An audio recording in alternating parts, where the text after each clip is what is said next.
Spinagle here today at James Rumsey Technical Institute. Join me today as we learn about some of the teachers here at the Home of Vocational Education for Morgan, Berkeley, and Jefferson counties on this edition of Be the Difference, West Virginia.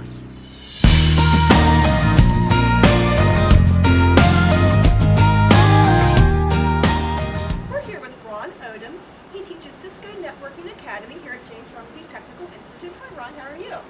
Very well, how are you? I'm well. Tell me a little bit about yourself. Well, like you said, I'm Ron Odom, and I do teach the Cisco Networking Academy here at James Rumsey. I'm in my 7th year of teaching. My former assignment was at South Branch Career and Technical Center in Petersburg, West Virginia. Also attended both of those schools. I came to James Rumsey years ago in the electronics program, and I took the A+ program at South Branch. So I can say I've taught at both schools I attended.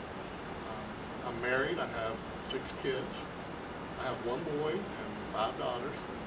So we have a big family. I live in Hampshire County and I commute here. And so a lot of my day is spent, by myself commuting. So when I get home, I'm very family oriented. So what led you to become a teacher? Well, if you would have asked me 10 years ago if I would ever be a teacher, I would say no way. It was not my dream to be a teacher. What happened was when I was attending South Branch in the A+ program, I went there for an occupational update, basically. I had back surgery, severe back surgery, and I was out of work for about a year recovering from that, and I thought it'd be a good time to go refresh my education. And when I was there, I found myself pretty much teaching the class. I was equal with the teacher as far as our credentials, but they had a lot of questions of me because I was fresh out of industry. And I really enjoyed it. And then I got thinking about it, and a lot of times in the workplace, I was the one that was doing the trainings with the new employees and showing people the new techniques. So I guess at heart I've always really been the teacher. And it took that experience going back to school and being involved with that classroom before that came out. So, but now I wouldn't have it any other way. Teaching is my life. I really enjoy it. It's very rewarding. Well, tell me a little bit about the Cisco program here at James Rumsey. How do you work with students? What do you teach them to prepare them for careers outside of the classroom? In Cisco, we primarily deal with the internet and how computers talk across the network. We really don't do a lot of computer repair. That's more of the A+. So the type of jobs that students would get after they left this program would be like network technician jobs. They could start into entry-level IT work like at Best Buy or A+ computers or other places like that. But more than often they'll go on and finish a 4-year degree in college and then go on into be like a network administrator, an IT technician at a higher level for an ISP like Verizon or Comcast. And how long is the program here at James Rumsey? How long are they in this program? It's a 2-year program. Most programs at James Rumsey are a 2-year program. And generally students start as juniors and finish as seniors. We have taken students that, especially students that are homeschooled, might start a little earlier. And that's usually on a case-by-case basis. Usually it's juniors and seniors in a 2-year program. And when they finish this at the end of their senior year, they have a certificate? They have a James Rumsey certificate if they meet the requirements, which is less than 20 days absence in that 2-year period, and they must maintain a C average. But why is this a good option for students to pursue a certificate or come to Rumsey to learn the Cisco program prior to graduating from high school? Well, it's been my experience in the industry itself that a lot of students that go on to a 4-year degree without taking a career and technical education course, they have a lot of the background, a lot of the theory behind what happens, but they have no practical skills. And then they're basically starting from scratch. Whereas students that go through career and technical education, they have the theory plus they have experience doing the hands-on skills. So they are much more marketable, much more valuable to the employees. Technology is always changing. So how do you keep yourself up to date with the changes happening within the Cisco program or technology in general so that you can be up to date for your students? Through professional development. A teacher should be a lifelong student. That's my personal philosophy, especially in career and technical education. Things are changing every day, and I go back to school every summer, either Cisco related or one of the elective related things like security, cybersecurity.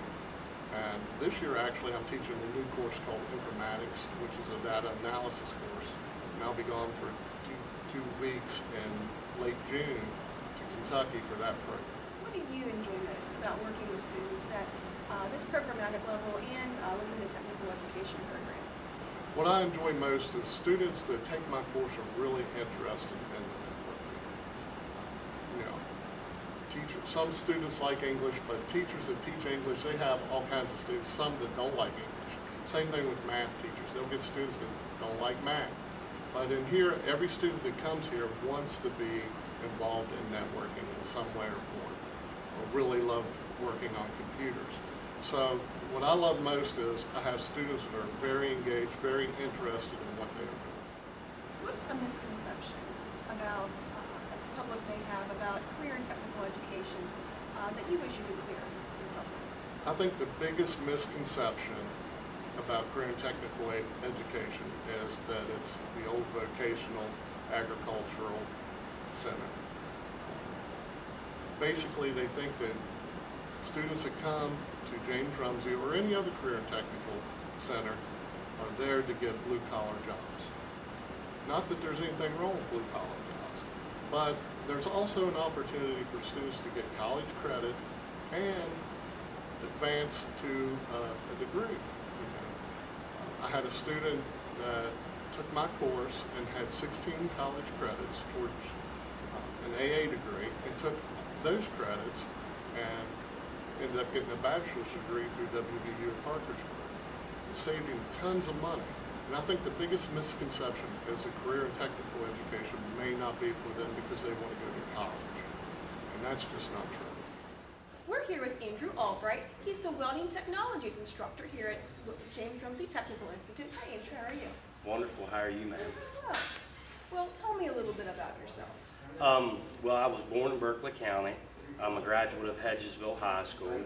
I attended James Rumsey in the Welding Technologies program, graduated in 1989, joined the service in the Navy, worked on nuclear submarines, and graduated from WVU in 2009, and I graduated with my master's in educational leadership in 2012 from Salem University. And I've been here for next year will be 15 years. And do you have any students that are also in Berkeley County schools? Yes, I have 3 sons, Cameron, Colton, and Connor, that are in Berkeley County schools, Hedgesville Middle and Hedgesville High. Well, what led you to become a teacher? I found that my first job was at Seminole Community College. I got into teaching in Florida, really, and then when I came back home, my welding instructor told me that I would probably do a really decent job at this. And so the job opportunity came available, and I was lucky enough, fortunate enough to get hired. So it's a passion. I really enjoy it. Well, let's talk about the welding program. What do your students do in your course to prepare themselves for a career in this field?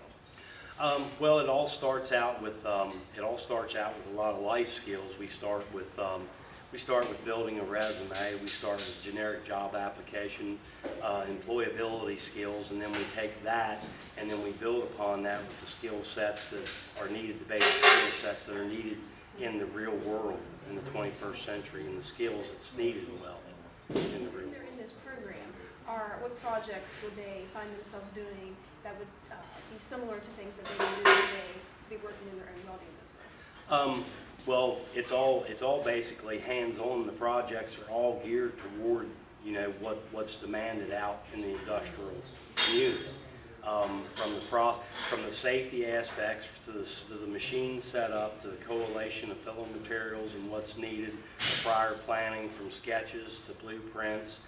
It's like project-based learning. You start with the end in mind, and then you continue until you see it come to fruition. What skills do your students need to have outside of just being able to do the program? Prior to choosing welding as a possible Well, technical career? they have to have personal skills. One, they have to have a positive attitude, and they have to look at everything. It's a gift. It's not drudgery. It's a gift, and they have to have that positive attitude before they can acquire any skills in any different modality. It has to be the positive attitude and the willing to work and the initiative and having an all-around good work ethic. What's a benefit to students to pursue a technical field or a technical certificate prior to graduating from high school? It's very beneficial because it gives them a jump start, because we want to make them career and college ready. But with having a certificate and a skill set when graduating high school, it gives them a jump start not only monetarily but just in life general, because they've been exposed. And exposure is key to most individuals in the educational field. Exposure and being able to get out and, like I said, stay positive and be productive. What is your favorite thing about working with students in the welding program? I guess that really is my favorite thing, is to see students come in as juniors their first year, and to watch them go out as seniors, and to see them develop into young adults wonderful young adults that I know that are going to go out and do great things. Well, what is a misconception that may exist about technical education that you wish you clear for the public? I think the large misconception is that it's for everybody. It's just not for one set of students. That career and technical education is for everybody. It's just not for kids that have problems with academics. It's for everybody. That's all for this edition of Be the Difference, West Virginia. Join me next time as we learn more about the teachers here in beautiful Berkeley County. Until then, I'm Erin Spinagle, reminding you to be different, but more importantly, be the difference. I'll see you soon.